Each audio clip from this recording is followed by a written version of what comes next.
Hello viewers, अस्सलाम वालेकुम। आदिल ख़ान एक बार फिर से आपकी खिदमत में हाज़िर है। पार्ट वन की वीडियो में जैसे कि हमने ज़िक्र किया था सेफ रैबिट फार्म के हवाले से, बल्कि उसके एक शॉर्ट इंट्रोडक्शन हमने करवाया था। तो आज इंशाल्लाह हम ज़्यादा डिटेल में बात करेंगे कि इसके कौन कौन से फेजेस हैं, उनके क्या फंक्शंस हैं, अब तक क्या किया और मुस्तकबिल में क्या करने जा रहे हैं। तो शुरू करते हैं सबसे पहले फ़ेज़ से। पहले फ़ेज़, जैसा कि पहले लास्ट वीडियो में भी हमने डिस्कस किया कि पहले फ़ेज़ में ज़्यादातर रिसर्च, तजर्बात, बीमारियां, अच्छी नस्लें, केजेस, शेड वगैरह वगैरह, इसके हवाले से एक डिटेल जो है एक रिसर्च आप कह सकते हैं। सेकंड फेज़ की अगर हम बात करें तो सेकंड फेज़ जो है वो डिपेंड करता है हमारे फर्स्ट फेज़ में। फर्स्ट फेज़ में अगर हमें ज़्यादा खातिर ख्वाह डेटा मिलता है, रिज़ल्ट मिलता है, हमें कम अज़ कम जितनी भी इससे जुड़ी बीमारियां हैं उस पर हमें काबू अगर मिलता है, उससे मुतल्लिक जो है बेहतरीन तरीके से बीमारियों का तदारक करते हैं, इलाज करते हैं, सारी चीज़ें इनलिस्ट हो जाती हैं, तो इंशाल्लाह सेकंड फेज़ में हमने जितनी भी रैबिट फार्मिंग से मुतल्लिक, मीट पर्पज़ के फार्मिंग से मुतल्लिक जितनी भी मौजू नस्लें हैं, जैसे कि न्यूजीलैंड वाइट या जैसे कि हाइला, हाईकोल, कैलिफोर्नियन या मुख्तलिफ और नस्लें, या मुख्तलिफ जो एक नस्ल से दूसरे नस्ल के मिलाप से जो एक अच्छी नस्ल तैयार की जाती है, जिसको आप हाइब्रिड ब्रीड या जिसको आप रैबिट की दुनिया में एक ब्रायलर रैबिट भी कह सकते हैं। तो इस तरह की नस्लें जो है वो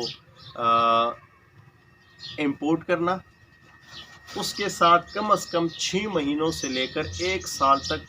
कामयाबी से फार्मिंग करना, और अगर सपोज़ उस एक साल के मुद्दत में हमें कुछ अच्छे रिज़ल्ट्स मिलते हैं, जिस बुनियाद पे हम इसको कम अज़ कम एक कमर्शियल लेवल फार्मिंग के तौर पे हम मुतारिफ़ करवा सकें, तो इंशाल्लाह हमारा फिर थर्ड फेज़ जो है इसी सेकंड फेज़ की बुनियाद पे थर्ड फेज़ हमारा ट्रिगर होगा। तो आप यूँ कह सकते हैं कि सेकंड फेज़ उसमें मोस्टली जो है हमने सिर्फ ब्रीडिंग करना है, जितने भी इम्पोर्टेड रैबिट्स हैं उसके साथ हमने पाकिस्तान में सेफ रैबिट फार्म में जो है ब्रीडिंग करना है, उससे जो है मज़ीद पेरेंट फ्लाक हासिल करना है, उससे प्रोडक्शन लेनी है। थर्ड फेज़ में हमने जो है 3 मेजर सॉल्यूशंस लेकर आने हैं, और वो टोटली रिलेट करता है न्यू फार्मर से, न्यू इन्वेस्टर से। न्यू इन्वेस्टर के लिए मुमकिन हद तक कोशिश करनी है कि इस फार्मिंग को जो है ज़्यादा से ज़्यादा प्रॉफिटेबल और ज़्यादा से ज़्यादा रिस्क फ्री बनाया जाए, कि ज़्यादा से ज़्यादा फार्मर्स इस तरफ अट्रैक्ट हों। और उसके लिए 3 मेजर सॉल्यूशन जो कि हमें लगता है, हम अब तक जो हमारा आप यूँ समझ लें जो डेटा कलेक्ट किया उसके मुताबिक फार्मर जो है 3 तरह के चैलेंजेस जो है वो फेस करता है। नंबर 1 चैलेंज है उनके लिए कि कहाँ से उनको एक मुस्तनद ट्रेनिंग मिल सके, बाकायदा एक कंप्लीट ट्रेनिंग उनको मिल सके। बीमारियाँ, शेड, केजेस, उनसे ब्रीड लेना, उसके मुख्तलिफ उससे जुड़े जो जितने भी चैलेंजेस हैं, तो उससे मुतल्लिक कंप्लीट एक ट्रेनिंग। नंबर 2, जितने भी न्यू इन्वेस्टर्स हैं तो उनको वो नस्ल प्रोवाइड करना जिसके साथ कमर्शियल लेवल की मीट पर्पस की फार्मिंग मुमकिन होगी, मतलब कि वो अच्छी नस्लें, इम्पोर्टेड नस्लें कि जिसके साथ लार्ज स्केल पे गोश्त के हवाले से फार्मिंग की जा सके। और इन ब्रीड्स को मुमकिन हद तक कोशिश होगी कि नए फार्मर के लिए जो है कम से कम कीमत में जो है प्रोवाइड की जाए, मतलब कि एक छोटे से छोटा गरीब से गरीब फार्मर भी उसको अफोर्ड कर सके। थर्ड नंबर सॉल्यूशन क्या है? थर्ड नंबर सॉल्यूशन के जो भी नए इन्वेस्टर्स या फार्मर्स बिजनेस स्टार्ट कर लेते हैं, उसके बाद ان کا ایک ہی سب سے بڑا چیلنج ہوتا ہے کہ جو ان کے ساتھ پروڈکشن ڈیولپ ہو رہی ہے، پروڈکشن آ رہی ہے، تو وہ پروڈکشن انہوں نے کہاں پر سیل کرنی ہے۔ تو پہلے اس پروجیکٹ کے انڈر پہلے 200 فارمرز کو انشاءاللہ ہم نے سیل اپرچونیٹیز جو ہے پرووائڈ کرنی ہے کہ ان کو یہ دقت نہ ہو، ان کو یہ ٹینشن نہ ہو کہ انہوں نے اپنے ریبٹس جو ہے وہ کہاں پر سیل آؤٹ کرنے ہیں۔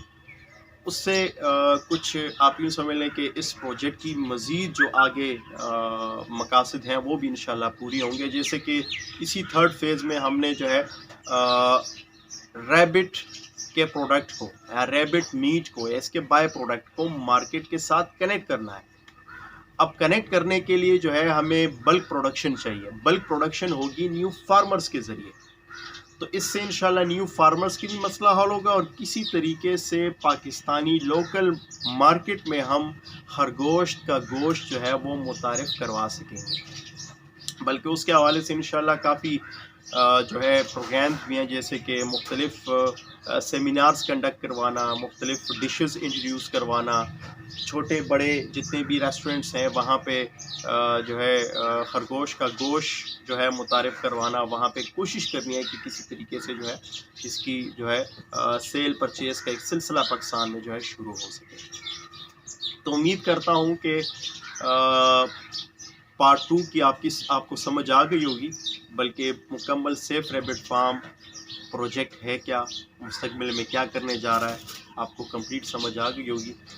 تو انشاءاللہ ملتے ہیں پھر کسی نئی ویڈیو کے ساتھ۔ مجھے یعنی کہ عادل خان کو اجازت دیجیے۔ اللہ حافظ۔